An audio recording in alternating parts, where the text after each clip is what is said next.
Normally आपको अंग्रेजी जब आप सीखोगे या बोलोगे एक कंफ्यूजन बहुत ज्यादा आती है। हमारे पास हिंदी में बहुत सारे शब्द हैं, सेम अंग्रेजी में भी बहुत सारे शब्द हैं, पर होता क्या है ना कि हिंदी के एक शब्द का अंग्रेजी में दो शब्द हो जाता है। कई बार बहुत सारे शब्द ऐसे हैं और यही कंफ्यूजन को क्रिएट करते हैं।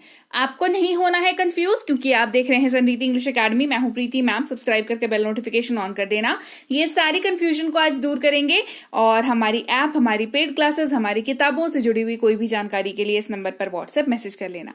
तो चलिए फटाफट से ये तो मतलब इतना कंफ्यूजन क्रिएट करता है। वह जब भी आप किसी हिंदी वाक्य में यूज कर रहे हैं तो अंग्रेजी में वह का ट्रांसलेशन जो है आप उसमें या तो ही करते हैं, या तो दैट करते हैं, या तो शी करते हैं। राइट, यही करते हैं।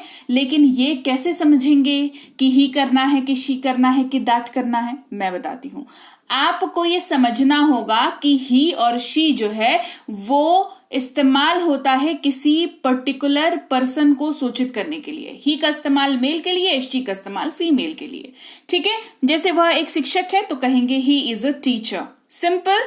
अब दैट के लिए भी तो इस्तेमाल होता है। कैसे इस्तेमाल होता है? जैसे वह मेरा बैग है, दैट इज माई बैग। कहते हैं ना, वह मेरा बैग है, that is my bag. Right, तो यहां पर निर्जीव वस्तु को पॉइंट आउट करके जब आप बात करते हैं तो वहां पर भी आप वह हिंदी वाक्य में इस्तेमाल करते ही हैं। तो अंग्रेजी में वहां पर क्या इस्तेमाल करना है? दैट का इस्तेमाल करेंगे, ना कि ही का और शी का। क्लियर? ही और शी किसके लिए इस्तेमाल कर रहे हैं? पर्सन के लिए इस्तेमाल कर रहे हैं। याद रखेंगे इस बात को। ठीक है, इसके अलावा अगला शब्द हमारे पास है नहीं। नहीं का इस्तेमाल आप हमेशा नेगेटिव या तो आंसर करने के लिए यूज करते हैं या तो नेगेटिव वाक्यों में यूज करते हैं। ठीक है, अब अंग्रेजी में दो शब्द है, फिर अपने पास नो है और नॉट है। याद रखेंगे, नॉट का इस्तेमाल most of the time answering के लिए होता है। किसी ने कुछ पूछा है, उसका जवाब देना है, नेगेटिव जवाब देना है तो नो का इस्तेमाल करते हैं। मना करना है, नो का इस्तेमाल करते हैं। जैसे कि आपके पास पैसे हैं, डू यू हैव मनी? जवाब होगा नो। Simple, clear. नॉट का इस्तेमाल कैसे कर सकते हैं? आंसर के तरह से तो कर ही सकते हैं, इंस्ट्रक्शन के तरह से कर सकते हैं कि नहीं ऐसा नहीं करो, है ना, डोंट डू इट। यहां पर भी डोंट लगा, डू के साथ नॉट का इस्तेमाल हुआ है। इसके अलावा नेगेटिव वाक्य में इसका इस्तेमाल होता है। जैसे मेरे पास पैसे नहीं है, I do not have money. मेरे पास पैसे नहीं है, I do not have money. ये कैसा वाक्य हो गया? ये नेगेटिव वाक्य हो गया। इसमें नहीं का इस्तेमाल हुआ और उसके जगह पर अंग्रेजी में नॉट का इस्तेमाल हुआ। अब यहां पर आप नो का इस्तेमाल नहीं कर सकते हैं। मेरे पास पैसे नहीं है, आई नो हैव मनी, है ना, ऐसा आप नहीं कह सकते हैं। आई हैव नो मनी कह सकते हैं, यहां पे इस्तेमाल हो सकता है। I do not have money, ये ज्यादा सही वाक्य, आप इसका इस्तेमाल कर सकते हैं। क्लियर? अब अगले शब्द की बात करते हैं। अगला शब्द है छोटा, है ना। छोटा वाक्य में काफी इस्तेमाल होता है। अंग्रेजी में दो तरीके से इस्तेमाल हो सकता है, एक है स्मॉल, एक है लिटिल। स्मॉल, लिटिल कैसे? देखो, वे एक छोटे से घर में रहते हैं। They live in a small house. They live in a small house, छोटे से घर में रहते हैं। स्मॉल हाउस, है ना, सरफेस एरिया की बात हो रही है। साइज में साइज की बात हो रही है तो स्मॉल का यूज करेंगे। फिर ये एक बहुत छोटा सा पौधा है। This is a very little plant. This is a very little plant. यहाँ पर इन समवॉट इसकी उम्र की बात हो रही है ना, हाइट की बात हो रही है। ठीक है, तो यहां पर भी छोटा दोनों हिंदी वाक्य में यूज हुआ, लेकिन एक में स्मॉल का इस्तेमाल हुआ और एक में लिटिल का इस्तेमाल हुआ। तो बी वेरी केयरफुल जब आप अंग्रेजी बोलते हैं और हिंदी से अंग्रेजी में वाक्यों को ट्रांसलेट करते हैं। क्लियर? आगे बढ़ेंगे। कुछ, ये जो शब्द है इसका इस्तेमाल एनी या सम, इन दोनों की तरह से हो सकता है। कुछ अगर आप अपने हिंदी वाक्य में इस्तेमाल कर रहे हैं तो आप अंग्रेजी में या तो एनी इस्तेमाल करते हैं या तो सम का इस्तेमाल करते हैं। अब समझो कहां पर करते हैं। क्या आपको कुछ चाहिए? Do you need anything? Do you need anything? मैं कुछ सेब खा रहा हूं, I am eating some apples. I am eating some apples. पर इस्तेमाल होता है अंग्रेजी में ऑन और एट दोनों। जी हां, पर का इस्तेमाल हिंदी वाक्य में कर रहे हैं तो अंग्रेजी में ऑन भी इस्तेमाल होता है, एट भी इस्तेमाल होता है। कैसे करेंगे, कैसे समझेंगे? समझो, जब बात लोकेशन की हो रही हो, जब आप जगह की बात बता रहे हो, मैं अभी एयरपोर्ट पर हूं, I M at the airport, तो एट का इस्तेमाल करेंगे। किसी जगह पर कुछ रखने की बात हो रही हो या किसी सरफेस एरिया पे दूसरी कोई चीज आकर के रह रही हो तो आप वहां पर ऑन का इस्तेमाल करेंगे। ठीक है, पुस्तक मेज पर है, the book is on the table, the book is on the table. फिर है अगला शब्द में, जिसकी जगह पर इन या इनटू, इन दोनों का इस्तेमाल होता है, ठीक है। जैसे उपहार बॉक्स में है, the gift is in the box. Car में बैठ जाओ, get into the car. Into का इस्तेमाल आप हर उस जगह पर कर सकते हैं जहां पर आपका सराउंडिंग चेंज हो रहा है, मतलब आपके आसपास का वातावरण चेंज हो रहा है। आप रोड पे खड़े थे, आप कार के अंदर चले जाओगे तो आपका बाहरी वातावरण जो है वो चेंज हो गया। एक खुला मिला था, रोड था, और एक अब कार के अंदर है, कॉम्पैक्ट है। तो इनटू का इस्तेमाल ऐसे जगहों पर किया जाता है। से इस्तेमाल करते हैं, टू, फ्रॉम, दोनों में से कोई भी इस्तेमाल कर लेते हैं। आपने देखा होगा इस्तेमाल होते हुए अलग अलग वाक्यों में अलग अलग तरीकों से। जैसे कहना हो सोमवार से शुक्रवार, मंडे टू फ्राइडे। मैं सूरत से हूं, आई एम फ्रॉम सूरत।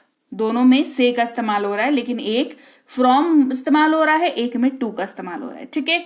फिर है से, जिसके जगह पर अंग्रेजी में बाय या दैन दोनों का इस्तेमाल होता है। बाय जो है वो मीडियम को डिनोट करता है, दैन जो है वो कंपैरिजन को डिनोट करता है। जैसे वह बस से आया, ही केम बाय बस। रोहन मुझसे लंबा है, Rohan is taller than me. Clear कैसे कंपैरिजन का इस्तेमाल हुआ यहाँ पर। फिर है कौन, जिसकी जगह पर हु या विच दोनों का इस्तेमाल होता है। ये बहुत ज्यादा कंफ्यूजन मुझे कमेंट में आती है। तो हु का इस्तेमाल पर्सन के लिए करते हैं, इसको गांठ बांध लो, ठीक है। जैसे आप कौन है, हु आर यू। क्लियर। विच का इस्तेमाल चॉइसेस पूछने के लिए करते हैं या इसके अलावा करते हैं। आपका बैग कौन सा है, which is your bag, which is your bag, ठीक है। अब विच का इस्तेमाल पर्सन के तौर पर इस्तेमाल होते हुए आप इसको नहीं देखेंगे। वो इस्तेमाल करते हैं, दे या दैट दोनों इस्तेमाल हो जाता है। जैसे वो आ रहे हैं, दे आर कमिंग। मुझे वो वाला पसंद है, आई लाइक दैट वन, है ना। जब आप फिंगर पॉइंट आउट करके अपने से दूर रखी हुई चीज को पॉइंट आउट करके बोलते हो कि वो वाला दे दो, तो वहां पर दैट का इस्तेमाल करते हैं। और जब पर्सन के तौर पर बात कर रहे हो, ग्रुप की बात कर रहे हो, तो वो लोग आ रहे हैं, दे आर कमिंग, ऐसे इस्तेमाल करते हैं। फिर है यह, जिसकी जगह पर इट या दिस दोनों का इस्तेमाल होता है, ठीक है। जैसे ये सोने से बना हुआ है, it is made up of gold, right. यह मेरी गाड़ी है, this is my car. Clear हो गई बात। दो इस्तेमाल होता है टू और गिव दोनों का। टू जो है वो नंबर को डिनोट करता है, नंबर को सिंबलाइज करता है। मेरे पास 2 मोबाइल फोन है, आई हैव 2 मोबाइल फोन्स। और गिव का मतलब होता है देना। जैसे मुझे मेरी कलम दे दीजिए, please give me my pen, please give me my pen. Clear हो गई बात। फिर है प्रकार, जिसका इस्तेमाल टाइप और काइंड दोनों तरह से होता है। जैसे फूल के 2 प्रकार होते हैं, there are 2 types of flowers, just an example. ऐसे फ्लावर बहुत तरह के होते हैं, इसमें 2 तरह का स्वाद होते हैं। It has 2 kind of flavours. जैसे आप किसी रेस्टोरेंट में जाओगे, वहां पर हो सकता है छोले भटूरे बेच रहे हो तो कहेंगे भाई हमारे पास, या पानी पूरी बेच रहा हो तो भाई हमारे पास 2 तरह का पानी है ना, 2 तरह का फ्लेवर का पानी है। तो यहां पर काइंड का इस्तेमाल होगा और एक जगह पर टाइप का इस्तेमाल हो रहा है, राइट। फिर है लेकिन, जिसकी जगह पर बट या येट दोनों का इस्तेमाल होता है। और लेकिन ये मेरा बैग है, but this is my bag. Riya ने बहुत पढ़ाई की लेकिन वह पास नहीं हुई। Riya studied a lot yet she didn't pass, yet she didn't pass. Clear. फिर है खाना, जो 2 तरीके से इस्तेमाल होता है। खाना एक्शन को भी दिखाता है, टू ईट, और खाना जो है फूड को भी हम लोग खाना कहते हैं ना, जो हमारे घर में रखा रहता है। जैसे मान लो घर में आपके, तो लीजिए भाई, ये थी आज की क्लास। और क्लास आपको कैसी लगी ये आपका बताना मुझे काम है, तो आप मुझे जरूर बताइएगा कि क्लास आपको कैसी लगी।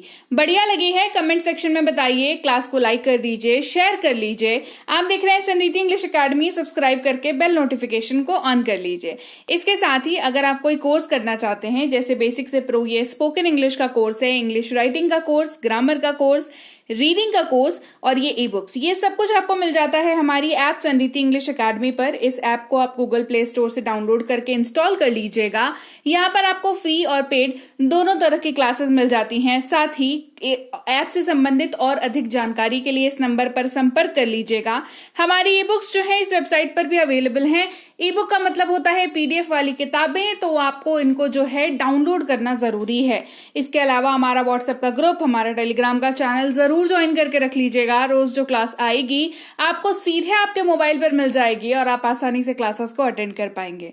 और इसके साथ ही मैं आपसे मिलूंगी आपकी अगली क्लास में, यानी कि कल। Till then, thank you so much for watching. Stay tuned to Samriddhi English academy.